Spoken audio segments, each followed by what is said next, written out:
Hello everyone, my name is Fr Tim Vickers and I'm the Associate Rector of St James's in Bushey. This is my reflection for Passion Sunday, which is 29th of March.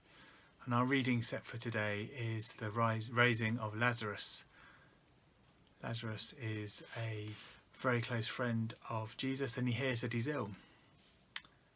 And he delays going to see him and he hears that he has died. Jesus, when he approaches Mary and Martha and then the tomb, is deeply moved and cries at the loss of his friend.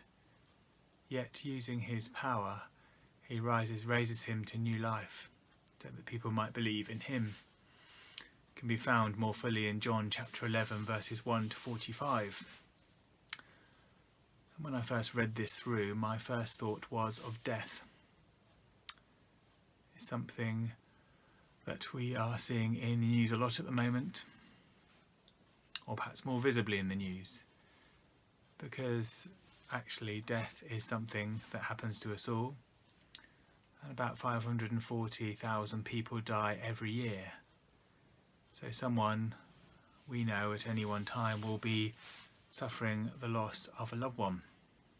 Yet for some reason we choose mostly to try and ignore this reality, to go on living without thinking about our end or what will happen. And the reason we do that is because it hurts so much, I believe. Jesus, even though he was and is the Son of God, knew that he had the power to raise his son Lazarus, or his friend Lazarus. Yet he chose to wait. That death was painful for him, so painful that he couldn't help but cry. And so it is for us, I think, as well. We choose not to talk about death, what our views of it are with our loved ones, because quite rightly we don't want to imagine either us or someone close to us dying. I remember once when I was in my training to be a vicar, I went to a care home and there was someone near death. Unfortunately, it was a dementia specialist care home and the individual had quite severe dementia.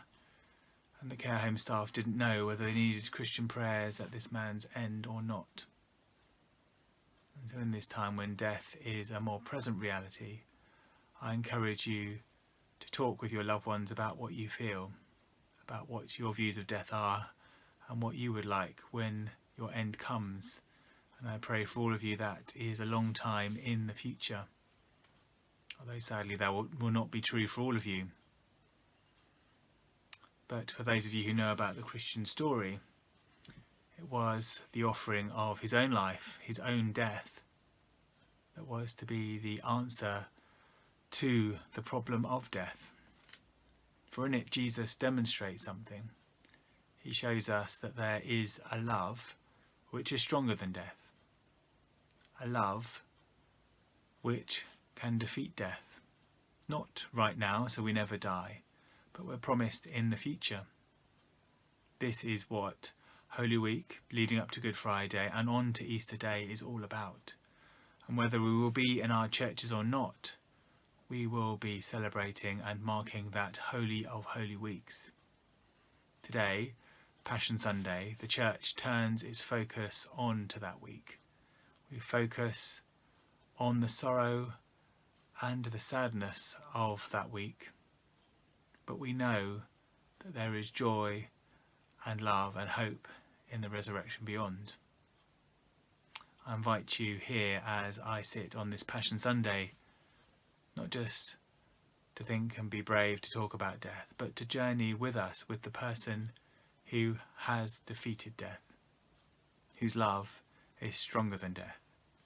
And I believe whose love, if we live in that love now, will be stronger than anything else the world can throw at us.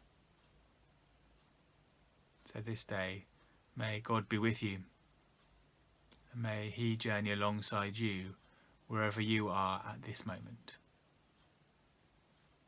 Amen.